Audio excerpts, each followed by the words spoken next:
Bonjour Église en action, je suis très heureux de vous retrouver ce matin dans la présence de Dieu, dans ce moment particulier que nous appelons les Let's Pray.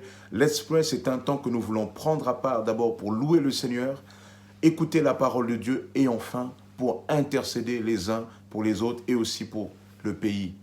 Sans plus tarder, je vous invite à remettre ces instants entre les mains du Seigneur. Seigneur, nous te bénissons pour ce que tu es, nous te bénissons pour ta grâce, nous te bénissons pour l'action de ton Esprit Saint. Seigneur, empare-toi de nos cœurs une fois de plus ce matin, que nous puissions être renouvelés par toi, Père. À toi, Jésus, l'honneur, la gloire et la puissance au siècle des siècles. Et nous disons ensemble, Amen. Amen. Je vous invite à louer le Seigneur avec moi ce matin. Louons le Seigneur.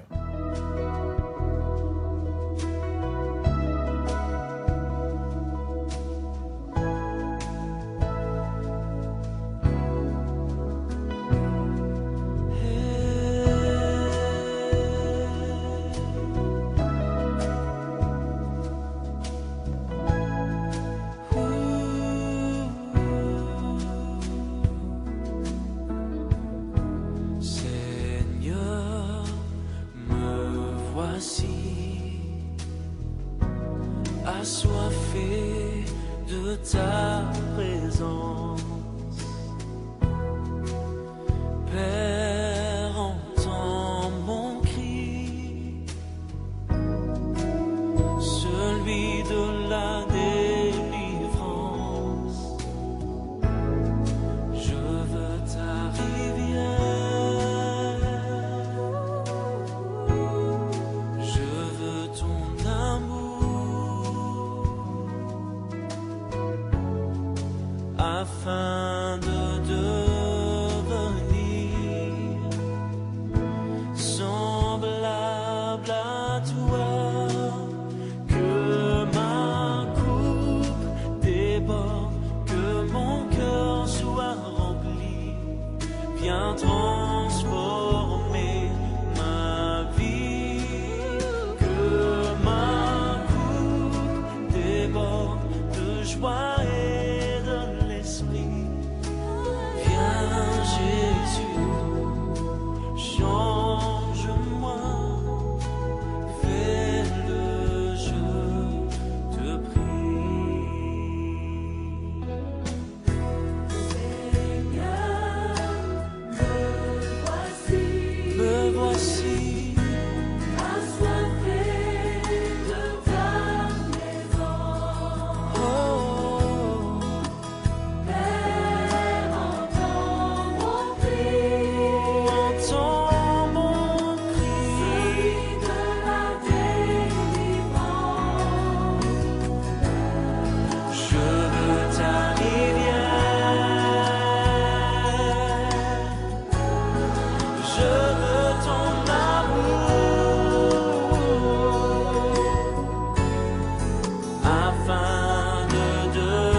J'abandonne tout, j'abandonne tout.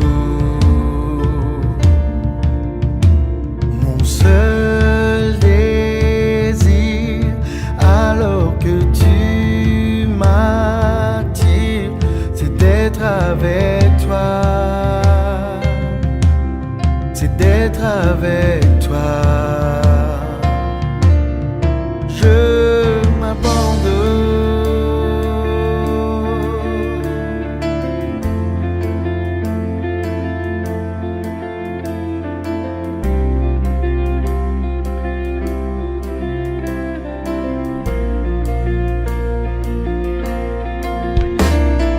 Par ta grâce, viens inonder mon âme. J'ai besoin de toi, j'ai besoin de toi. Mes bras ouverts, tu entends ma prière. Parle à mon cœur, parle à mon cœur. Je m'abandonne, je m'abandonne.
Merci au Seigneur pour ce temps de louange et d'adoration. J'espère que cela vous a vraiment fait du bien et vous a permis de célébrer notre Dieu qui est digne de louange.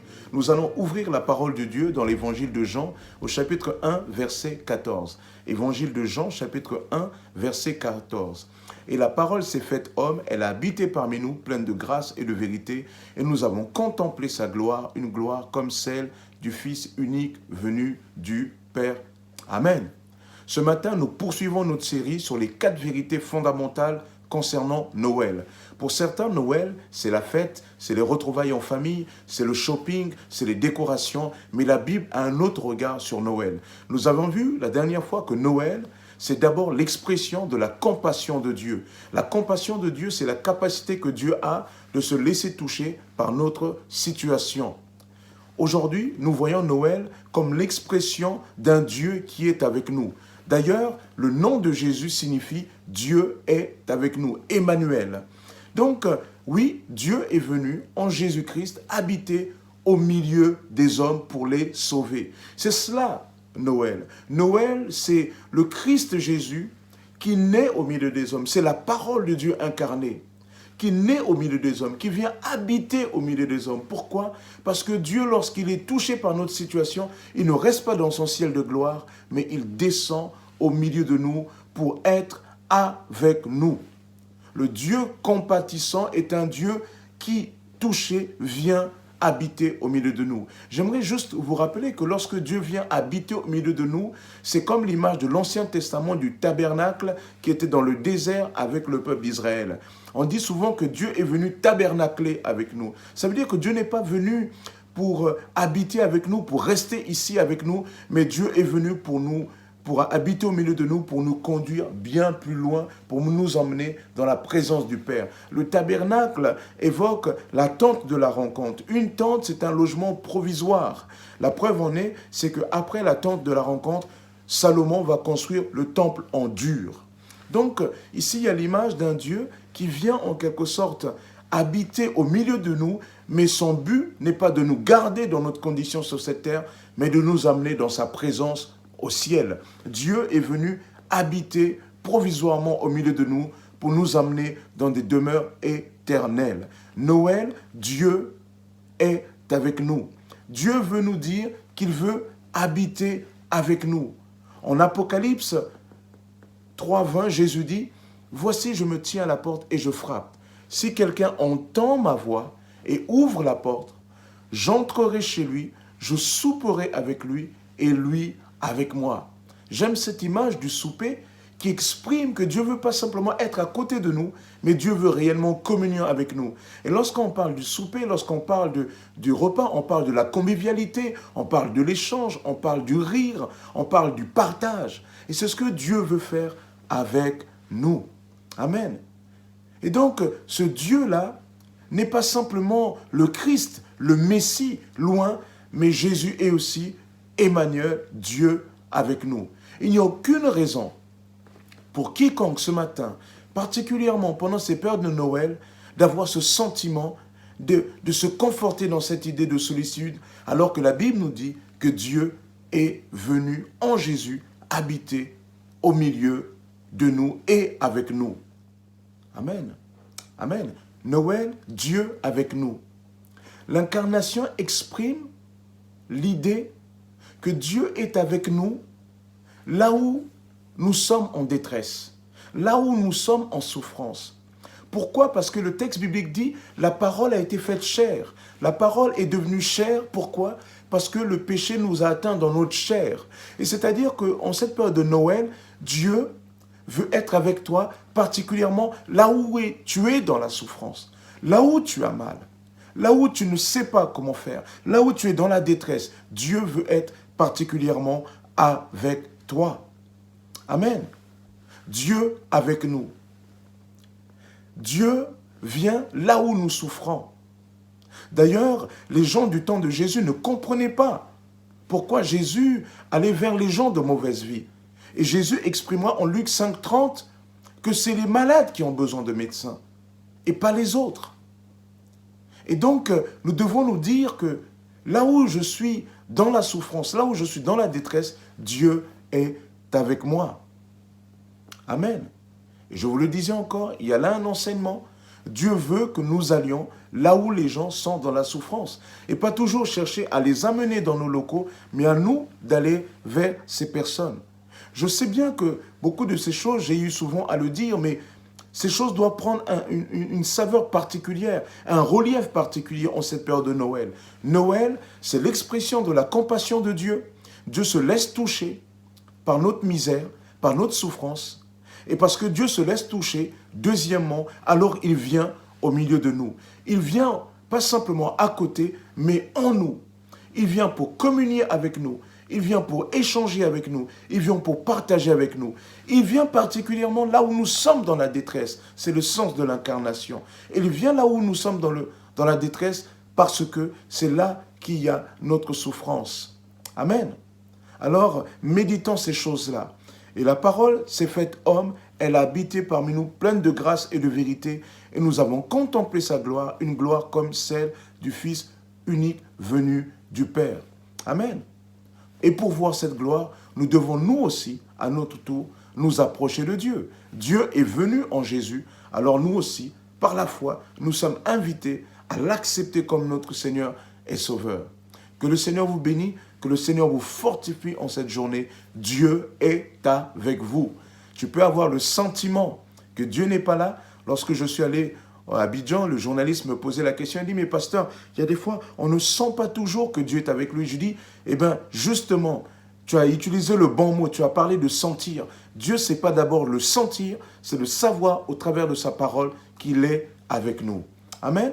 Alors, lorsque tu ne sens pas, ne cherche pas à te fier à tes sens. Crois simplement, parce que la Bible dit, Jésus dit, voici je suis avec vous jusqu'à la fin du monde. Donc dans ta situation, tu n'es pas seul, mais Christ est avec toi, il veut être avec toi par son esprit.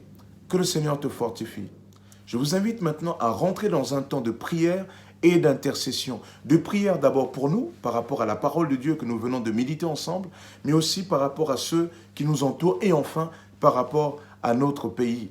Combien de personnes autour de nous ont besoin de comprendre que Dieu est avec eux? Alors j'aimerais d'abord que nous puissions prier et dire, Seigneur, voilà, moi je reçois cette parole d'abord comme une parole que tu m'adresses à moi.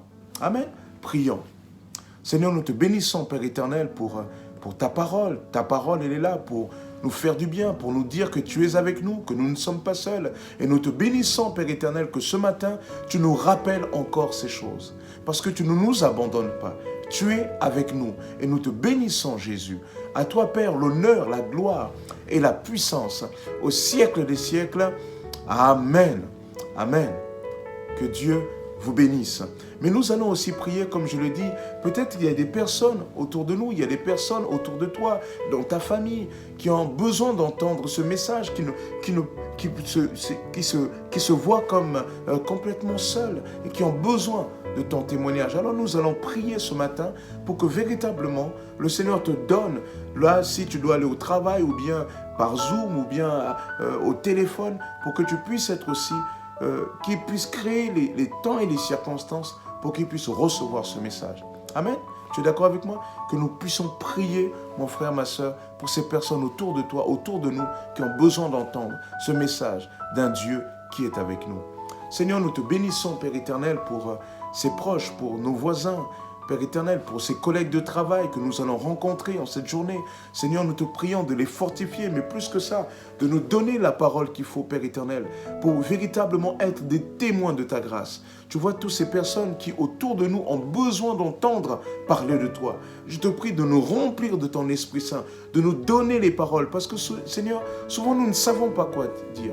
Mais toi, tu es là, Jésus, et tu nous donnes et tu nous communiques la parole qu'il faut leur apporter. Alors Seigneur, crée les temps et les circonstances. Mais une fois que ces temps et ces circonstances sont créés, Père éternel, donne-nous d'annoncer ta parole avec vérité. Il y a tellement de personnes qui ont besoin de comprendre que tu es avec eux. Nous te prions pour Argenteuil et les environs, pour que véritablement, Père éternel, tu fasses de nous cette église lumineuse, cette église qui éclaire, cette église qui porte le flambeau, qui porte le témoignage de Jésus-Christ dans notre environnement. Donne-nous, Père éternel, de porter ce message fort d'un Dieu qui est avec nous. Sois glorifié, Père, dans le nom puissant de Jésus. Tu es notre Dieu. Alors manifeste ta grâce. Alléluia Jésus. Continuez à prier là où vous êtes chez vous. Continuez à prier autour de ce thème. Oh, manifeste ta grâce, Père éternel. Nous avons besoin de toi. Nous avons besoin de l'action de ton Esprit Saint. Oh Jésus, glorifie-toi, Père éternel. Glorifie ton nom, Jésus. Oh Seigneur, gloire à toi. Il y a tellement de personnes qui ont besoin d'entendre le message de l'Évangile. Donne-nous d'annoncer le message de l'Évangile de la manière la plus adaptée qui soit. Oh Seigneur, remplis-nous ce matin de ta grâce. Remplis-nous ce matin de ton Esprit Saint. Tu es Dieu et nul n'est semblable à toi. Béni sois-tu, Père, dans le nom puissant de Jésus. Amen. Amen. Voilà, je vous invite aussi à prier pour notre pays de France, où les gens ont vraiment besoin là aussi d'entendre ce message d'un Dieu qui est avec nous. Seigneur, nous te prions, Père éternel, pour notre pays. Seigneur, tu vois la France qui, à un moment donné, s'est vautrée dans le rationalisme, qui s'est vautrée dans tellement de choses, qui a vécu comme une nation fière, basée sur ses acquis, Père éternel. Mais tu vois, c'est comme ce verset de ta parole qui nous dit, tu te crois riche, mais tu es pauvre, aveugle et nu. C'est vrai, Seigneur, nous sommes un pays pauvre, aveugle et nu, parce que nous nous vantons de nos richesses. Mais Seigneur, nous sommes nus sans toi, nous sommes pauvres sans toi, parce que Seigneur, c'est ta grâce qui enrichit, c'est ton amour, Père éternel, qui nous fortifie. Alors, Père éternel, permets, Père éternel, que ce message de l'Évangile pénètre les cœurs. Brise, Seigneur, cet esprit de résistance qui se saisit de notre pays de France et qui empêche les Français de se tourner vers toi. Manifeste ta grâce, Père éternel, dans le nom puissant de Jésus. Nous avons besoin de voir ta gloire. Nous voulons voir ta gloire dans ce pays de France. Seigneur, on nous a souvent dit que nous ne pouvons pas espérer de voir ton action comme nous l'entendons ailleurs, en Afrique, en Asie, le miraculeux. Mais Père éternel, tu es le Dieu du miracle. Alors manifeste ta grâce, manifeste ta puissance, Père éternel. Manifeste, Seigneur, vraiment ta souveraineté au travers des paroles qui sont prêchées dans nos différentes réunions, dans nos différentes rencontres, que ce soit à Argenteuil, mais comme dans le reste de la France, Père éternel. Empare-toi de ton Église de France pour que nous puissions être des porteurs de ce message d'un Dieu qui est avec nous. À toi, Jésus, l'honneur, la gloire et la puissance. Au siècle des siècles, nous te bénissons, Père éternel.